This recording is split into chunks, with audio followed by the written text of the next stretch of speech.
Welcome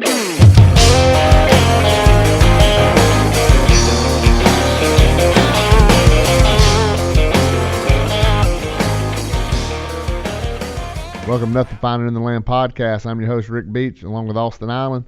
Well, Austin, by now, obviously the news everybody knows was the dismissal of JJ Holloman. Like I said, by now everybody knows he was kicked off the team by Kirby Smart Friday after news broke of a domestic dispute with a girlfriend after the 2018 spring game. And all it was, he admitted to, in his words, was a right jab when him and this female was arguing. He reached around his brother, hit her with a jab. There was no charges pressed, but he admitted to it.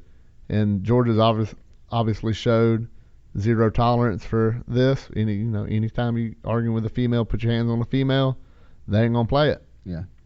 I don't want to get into a lot of the details, but I just want to wish the best to him, and obviously condolences out to the victim. But I think he's a young guy and he made a mistake, and I think he can learn from it. I still think he can come back from this. Obviously, it won't be in Athens, but I think he's still going to find a place to play football eventually, and he's going to learn from what he did, and that's all I can hope for. Yeah, it was bad. She received 6 stitches at a hospital that night. Yeah. She told the doctors that she fell in the shower, and then there's bruises on her neck. So it don't look good, no matter how you spin it. It's a bad situation. Now, he'll go JUCO more than likely. He'll play 1 year. He'll go to the NFL and hope he does good in his career. Yeah. However, you can't put your hands on a female. Never. And people want to try to make excuses, and kind of disappointing in some of the Georgia fans with their, well, she was hitting him. Yeah. You can't put your hands on a female. Well, you can't put your hands on a female. And people don't want to buy into it. Now, flip it. What if that was an Auburn player? These same guys would be saying, kick him out of the league. Yeah. So, never play football again. Right. That's what they'd be saying. And, it's kind of disappointing in how these Georgia fans, some of them, reacted Friday, Saturday. Yeah. And, lucky for us in a way, we do have a little bit of a delay when we record, and we don't have a video or a podcast that night, so we don't say anything silly out of line like some of the videos. And look, I ain't gonna lie, there was a video posted by Uncle Luke, very disappointed in the way he was acting. Yeah. One of the things I can't stand, okay, JJ Holloman's kicked off the team. Don't downgrade the other players on the team. Yeah. These kids got schollies for a reason. Just to quote him, you shouldn't be sitting here saying we're stuck with Tyler friggin' Simmons, unquote. That's just ridiculous. Tyler Simmons is a hard worker, good player. Almost won the game for us back in 2017, national championship game. He was on sides. We ain't gonna get into all that, but I'm just saying, you if you're covering this sport and this program, you need to have respect for these guys. These guys are young adults, and it's part of growing up, man. People make mistakes and do things they shouldn't do, but they're still humans. And what kills me is Uncle Lou's a parent, and a lot of these guys are parents. And what if it was your kid in that situation? Would you be speaking that same way? I don't think so. Yeah. What if your kid was in Holland? What if your kid was Tyler Simmons? Tyler Simmons been at Georgia busting his rear. Yep. And he's gotten where he needs to be. He's gotten on the field. He's made big time plays, made big time catches. Auburn game, he had a touchdown reception. He makes in the Alabama game in the SEC championship, he had some catches. He's sure-handed. He's a well of a blocker, and he's just stepped his game up. Every year he gets a little bit better. There's a reason he was committed to Alabama. Kirby got the flip. Was he Tyler friggin' Simmons then, or he was Tyler Simmons, pretty good football player? Georgia's not stuck with Tyler Simmons. They're not stuck with D-Rob. They didn't get a Miami leftover, I think he called it, with Lawrence Cager. Lawrence Cager had a shot to go to the NFL, and that was ridiculous. He would have been a late-round draft pick. Yeah. But he wanted to improve that, and he felt coming to Georgia would help him. So, okay, and we got George Pickens, Dominique Blaylock, which are 5 stars. Who cares if they're freshmen? Justin Ross at Clemson was a freshman. Did that work out really bad? Mm-mm. How about Jerry Jeudy when he was a freshman at Alabama? Ruggs at Alabama as a freshman. So a freshman can come in as a wide receiver and be a difference maker. And at Georgia, we don't have to rely on George Pickens being a playmaker because Demetrius Robertson is going to be a playmaker. He was having a huge spring. He got the flu at G-Day, and missed that game. But he was having a huge spring. Everybody was raving about how the kid was playing. So that's not going to be a big drop-off that I see. The thing that hurts is you look and Georgia's losing their top 5 receivers from last season statistically, but you're picking up a Lawrence Cager. You're picking up a Demetrius Robertson who's played D1 football at a high level in the Pac-12. So you're not really getting just a bunch of freshmen out there. And then you bring in the graduate transfer of Eli Wolf. You bring in, Charlie Warner's been there 3 years. So you're not sitting there saying we're just going to throw a bunch of freshmen out there and see what sticks. Yeah. Yeah, and I do believe people overshadow that in the tight end position as a whole. You hear about one guy, Jeremiah, having to leave, and now all of a sudden the sky's falling and we don't have any targets, which I think is the farthest from the truth that you could possibly be. I mean, you got guys who ain't even really seen the field yet. Matt Landers, Tommy Bush, and obviously Matt Landers had some big drops in G-Day, but he's got track speed. Kid can burn you, take the top off the defense. He can high point the ball. He's tall, 6'4", 6'5", kind of almost the same frame as a Jeremiah Holloman. And we've seen him catch a couple in that game that were decent throws, decent catches, and he's putting 2 steps on a guy like Eric Stokes in the 2018 G-Day game. I mean that's a big deal. I mean Tommy Bush, same thing. Kiara Jackson, fast, hard worker, good blocker, same thing. We don't have to have a Jeremiah Holloman. I mean, we're gonna have people like that, like you just said, Lawrence Cager. I mean, guys built like AB, man. Dude's ripped. He's 6'5", big, strong hands, red zone threat. Goes up and gets it, back shoulder fade. He can do all the things that Holloman did. So it's not like we're gonna be, we're losing that charted production and we're losing some experience, but D-Rob and Cager got experience, just not at the University of Georgia. I mean, college reps are college reps. These are D1 schools. They played Clemson's. They played the Bamas of the world and all that. So, to me, it's not going to be that much of a drop-off. And especially having Eli Wolf coming in, I think is going to make us very dangerous. Could being able to shuffle him and Charlie out. I mean, that's just a whole different wrinkle we could add to this offense. And Charlie Warner's a stud. He is a playmaker. He hadn't really got the reps, but he will ball out. Yeah, I mean, he played wide out, and he played a little bit of DB when he was in high school, too. So he's got, he's athletic, big body.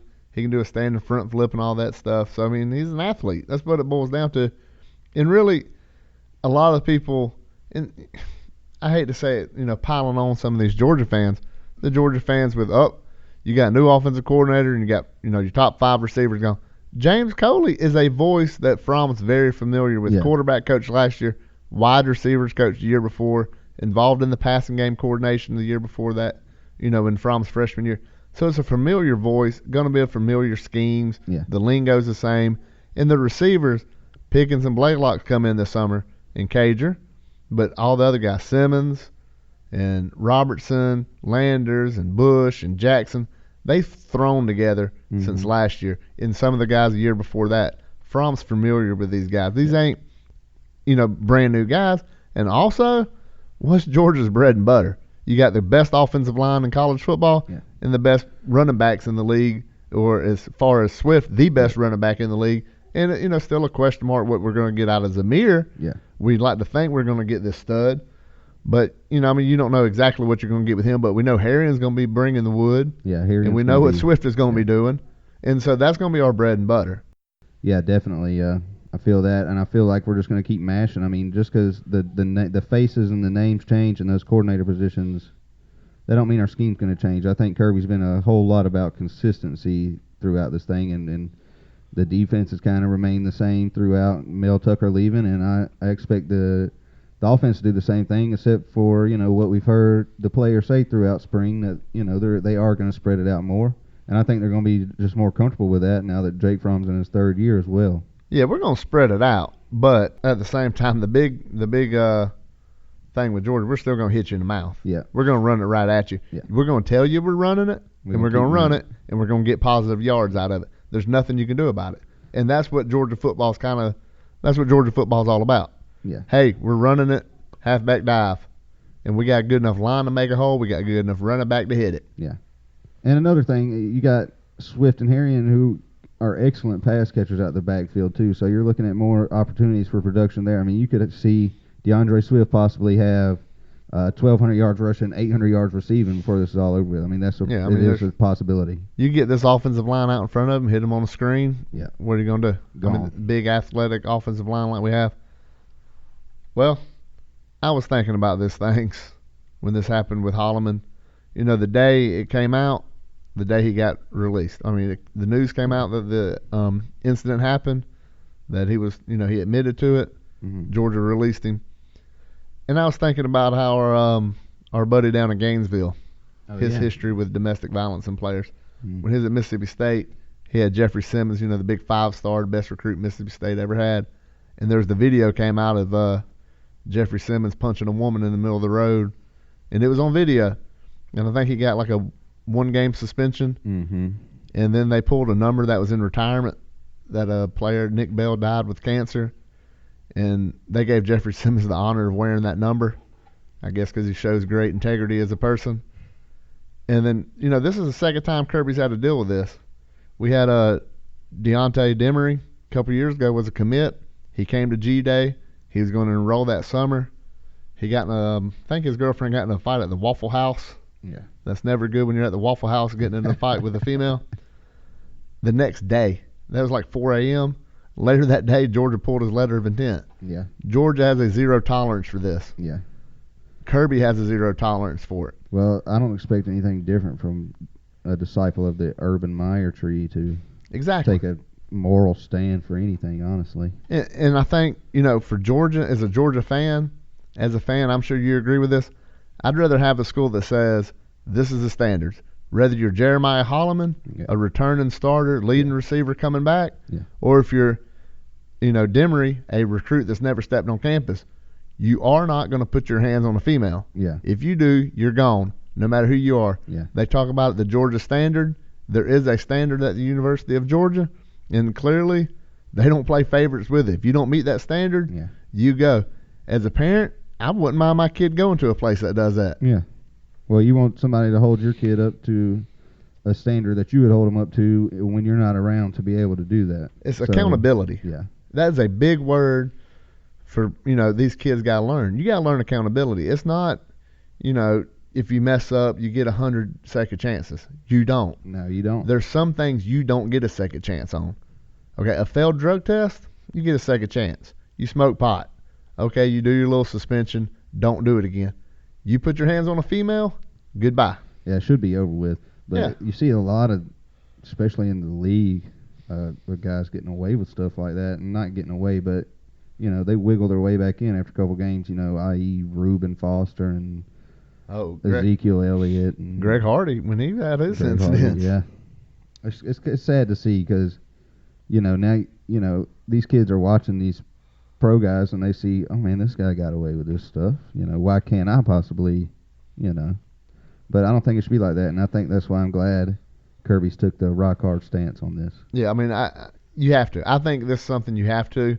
And when you say it in public, when Demery got kicked off the team, it was very public about this is the Georgia standard. Yeah. When it's not met, you're not going to play. Yeah. But he backed it up.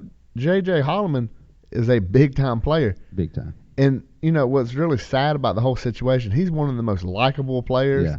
He's very respectful when the media talks to him. He's always smiling. Nobody ever has anything bad to say about the kid. Yeah. And this happened. Was it, a true who he is as a person? No, absolutely not. I don't believe it. We don't believe it. We don't want to say, who he is behind closed doors. Yeah. You can't take one isolated incident and say, this guy is this way. Yeah, because you don't know. Because all the other evidence we got of him is he's a good dude. He talks to the media well. He was good buddies with Jake Fromm. Everything I've seen of him is saying, this dude's, he was doing things the Georgia way. Now, for this to happen behind closed doors, and we don't know the details or anything. Yeah, and I'm sure alcohol was involved. I mean, 4 o'clock in the morning fighting with a girl. Yeah. It's just, the timing when it happened in 18, and that's not important to me. Yeah. You put your hands on a woman, you got to go. Yeah. And I can live with it. Yeah. But, we've gone in a big circle to say the same thing, that it's, I understand where Georgia's coming from. I hate it for JJ Holloman. and I'm really disappointed in the Georgia fans that were saying he, deserved a second chance. Yeah. And the guys putting down the guys that are on the team. Yeah. Because as a fan, you don't expect that from your own fans to start saying, "Oh, we got a lot coming back." Yeah. And I feel very confident. The main thing that has me confident in our receivers is who's going to be getting them the ball. Well, a lot of these guys, they go for the shock reaction, for the clicks and the views, but I think that's why we've kind of showed up to balance this out. We want to give it to you from a real human perspective, and we're real fans of this program, and we've been watching for a long time, and we want to see them succeed, but we want to also see them do it the right way. We don't want to surrender our character to succeed. I mean, we're not going to sit here and say Uncle Lou's not a real fan. No, absolutely not. He is. But he's got a gimmick. Yeah. And that yelling, I'm not going to get on here and start screaming and about everything going on. Yeah. And, we watched him when he was just in a car with his cell phone in front of him, and he was just screaming about Mark Richt, and it was cute and funny. But, sometimes it kind of crosses the line, and sometimes it comes out gimmicky. And, I understand you got to work the gimmick to an extent. But, sometimes you got to know the difference in a work and a shoot. Yeah. And, I just think he overshot it. He did. But, It is. What he it is. Made the video very soon, like right after this all happened. The video was out. He didn't take any time to really process any of it, and I think that's a big problem. A lot of guys want to be out here and get the first vid. They want to get the first video out there. Yeah, so absolutely. They're the first ones out there. But sometimes I think you should take the time to really process it before you speak on it. Yeah, Austin, I think we're just going in a circle about this. We'll go on to recruiting. Big news in recruiting. We got a couple wide receivers. One out of Florida, Marcus Rosemy. One out of Louisiana, Corey Wren. Rosemy was a 4-star, big-time high school program down there. Then Corey Wren, a 3-star out of Louisiana, a little speedster. Yeah. Austin, I know you've been watching a lot of film on both these guys. What you got? Yeah, man. Let me start off with Corey Wren, 5'10", 180, out of Louisiana. Guy's a ball of lightning, man. The high school he's playing at don't do a whole lot of passing, but I think he's coming to play wide receiver. He's going to, kind of step in McColl's shoes when he gets here and be kind of a slot dude, a guy you can just move around, jet sweep, whatever you want to do. In his high school, he was kind of playing more of a triple option package. But let me tell you, the guy is quick, man. He's playing a little B-back. They tossed it out wide to him, and one cut, and he's gone. I mean, I can't speak to where he's playing high school ball at. I don't know the talent level there, but the kid's fast enough where none of that matters. Kirby sees the talent. I can see the talent. Anybody with eyeballs can see how fast this kid is, and he's 5'10", 180, like I said. Got a little bit of growing to do in that frame, somewhere around 205 pounds before it's all said and done. To be great. But kid's gonna be he's gonna be a star. He's gonna be a McColl for sure. Yeah, I mean, I'm excited. I like having a guy that wants to come in, Corey Wren, being a 3-star. Then his comments were straight. Hey, I want to come compete with the guys that are going to play on Sunday. Yeah, that's what excited me the most. He wants to come to work. And he said he wants to be a day one starter. Yeah. But like he said, he wants to be day one punt return, kick return starter. And he knows, hey, special teams how you get on the field. Yeah. If you put him back there catching punts, that's dangerous. He's going to be dangerous. Yeah, absolutely. He is a lightning bolt. He is quick. Yeah, I mean, track state champion. Get him a hole. Yeah. I mean, 60 meter dash champion. The kid's fast. He's a sprinter. Yeah, you get him a hole, fire up the band. I mean, that's all it is. Yep. Now, as far as Marcus Rosemy goes, well, we're talking a whole different breed there. We got a guy 6'2", 190, he's filling out his frame real well to be his age, out of St. Thomas Aquinas, Florida. He's a very versatile back. In his package, I've seen a lot of back shoulder fades. I've seen a lot of red zone activity. He's good at the slants, good at putting his body in front of the DB, in between the DB and the ball. Just good at positioning, good at body position. Solid route runner. This kid, I don't want to say he's going to be some kind of star, but he looks good. 6'2", he can go up and get it. And look at the competition he's playing. Got speed too. And look at the competition he's going against and playing with. I mean, St. Thomas Aquinas, perennial high school power. I've been watching nationwide. Yeah, nationwide. They're competing for national championships every year. They are, up there. Saint, you can watch, literally no joke. You watch ESPN Friday nights. You can watch 5-6 St. Thomas Aquinas games through the season. Yeah, I mean it's insane. And yet again, it's Kirby flexing muscle in the state of Florida. Yep. Going down there and getting who he wants out of the state, and it's impressive. We also had a 4-star offensive lineman decommit. Kid was from Houston. He committed to Texas A&M. His mother recently had a stroke. Completely understandable. Yet again, disappointed in some Georgia fans. But I like to think they didn't know the circumstances when they made some of them comments. Yeah. And, Twitter's a dark place. You get on there and, the cloak of anonymity, man, it's dangerous. People say a lot of things that they would never say face-to-face to somebody or on the phone with somebody even for that matter. Just a whole lot of disrespect for the kid. It really upset me because even regardless of the circumstances, he's a 17-year-old kid. These are kids. Y'all got to stop dehumanizing these kids. They're just kids. They're playing high school football. Most of y'all got kids. You don't put this on these kids, man. They're just trying to make a decision that's best for their life and their family. And not everything boils down to UGA winning a natty, which I know there's a lot of pressure on us, and we want to bring that home more than anything. But you got to draw the line, man. You got to support these kids because this is when you support these kids in high school and everybody around them is positive, man, that's what makes college football better, man.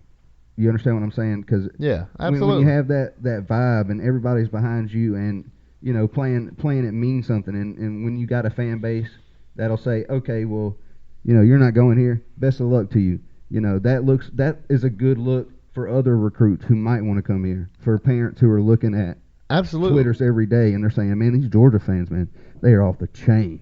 Look what happened with Tennessee. Look what the Tennessee fans did to that program. Look at the Tennessee fans, coaching searches, players. They have ruined that program, and they have flat what Sherman did to Atlanta. The fans have done to Knoxville. They've burned it to the ground, and it's taken somebody like Pruitt.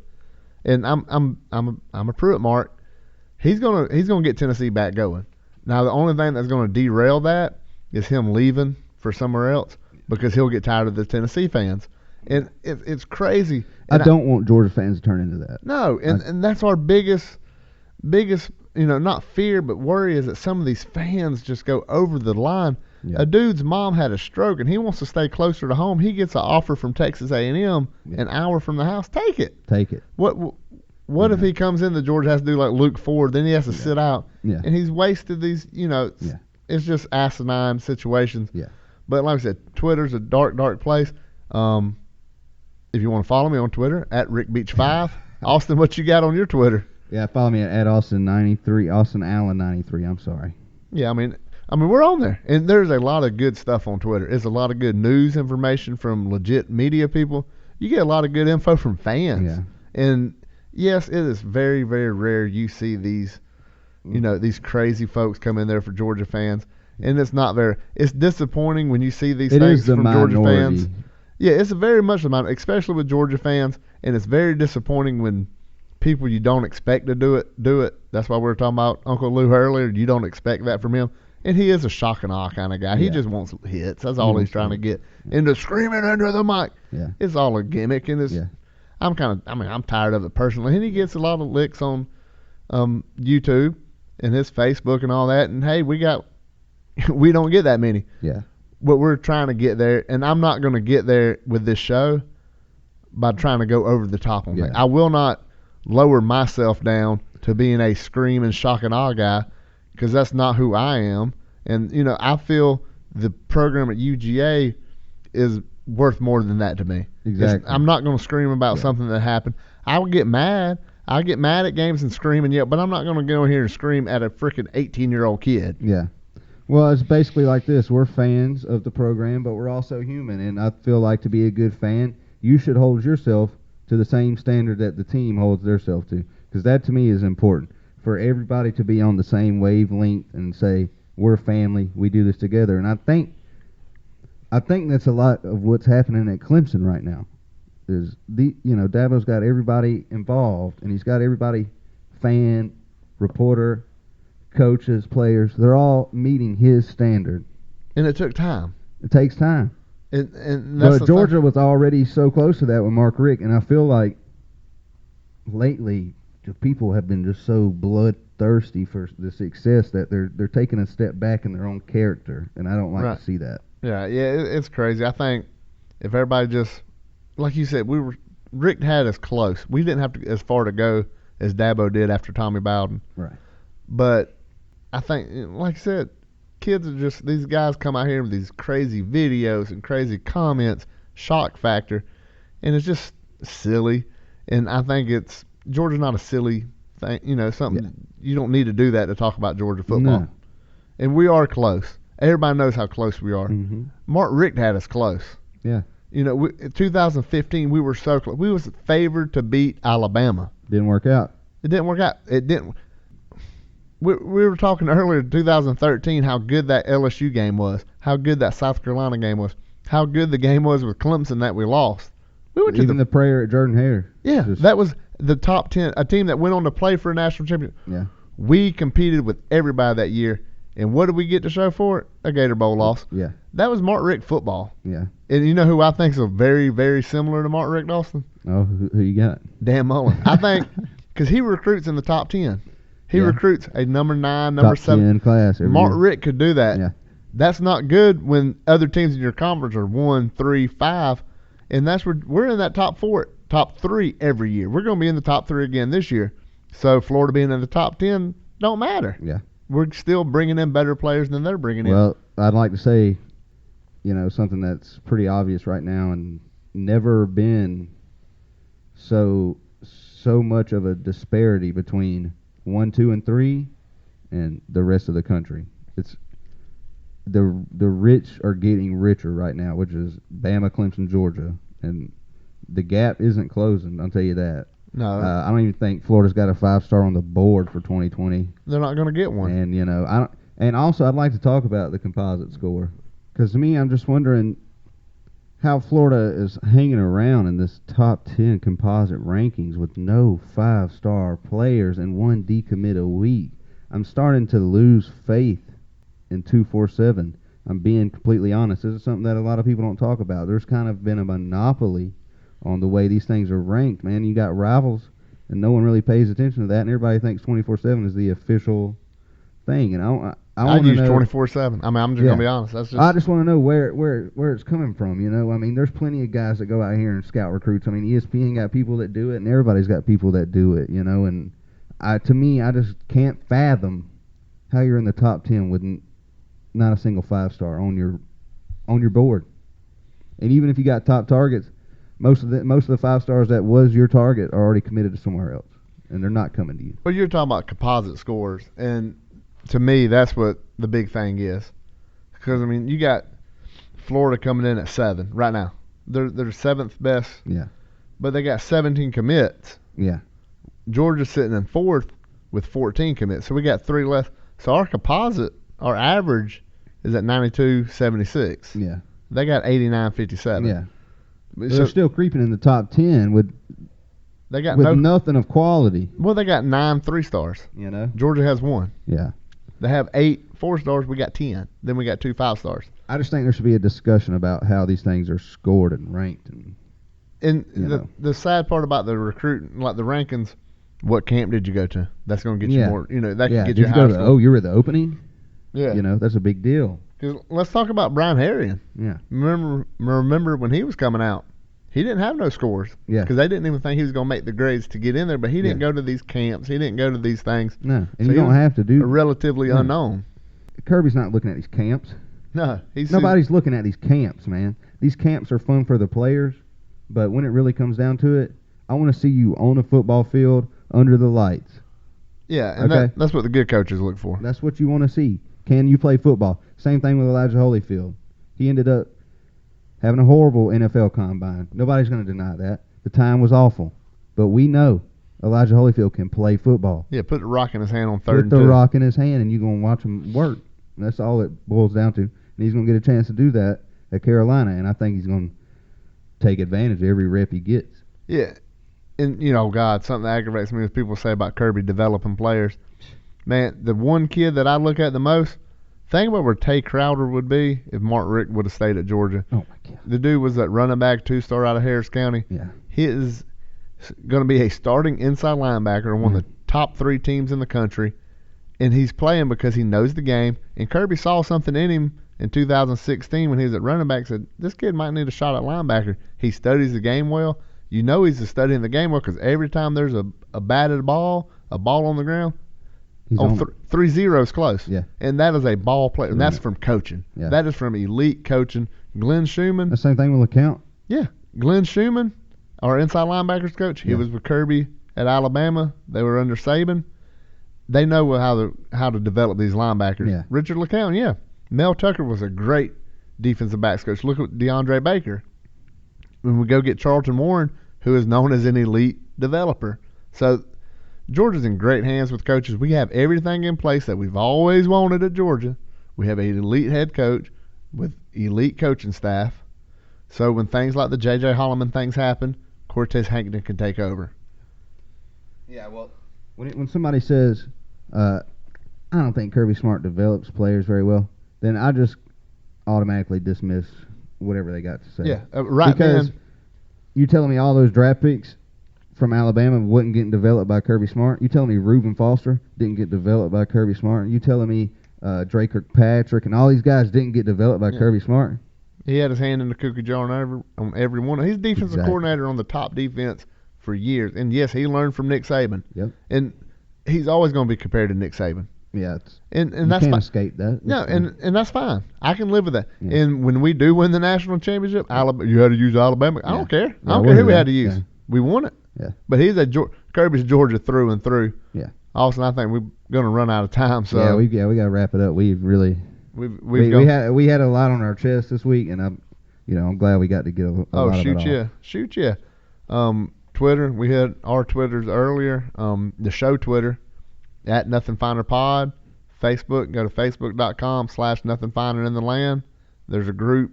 Pretty much we shared the show on there, but we discuss with fans and have interaction with other Georgia fans. Yeah, it's a lot of fun. Yeah, and then Austin, what do you want to tell us about YouTube? Yeah, y'all come check us out. YouTube, Nothing Finer Pod. Gonna have a few episodes up. This one will go up by the time you see this. Should be about Wednesday or so. So y'all come check us out. Leave a like and subscribe. Ring that notification bell. Comment. Leave us some ideas. Maybe some segments you guys want us to do. We're all about the feedback. We're here for y'all. We're fans too. We want to get into this. We love this program, and we want to cover it the best we can. But we don't want to sit here and say we're fans and we're super biased or anything. We just want to cover this, and we're going to cover other teams too as the season approaches. We're going to get into other little schedule breakdowns like we did last week and all kind of stuff like that. So y'all stay tuned. Yeah, go to the comments. Leave us something we can talk about in the show on the next episode. Also, website, nothingfinerpod.com. You can go there. You can leave a comment on there if you got something you want to hear us talk about. We don't mind. We check that. And old shows, new shows coming up. You can go there, subscribe. You'll get an email when a new show goes up on the website. So, nothingfinerpod.com is the OG of social media for us. All right, well, we're going to get out of here. You want to end it with some Larry, or you want to end it with some Scott Howard? Let's go old school with some Larry. All right, y'all have a good one. We'll talk to you next week. Go Dogs. The stadium rocks and rolls. There's no way we can do it with 1 second. Snap. We pick up the blitz, and Bobo throws that thing in the end zone, and yes! Touchdown! Touchdown in the goal line!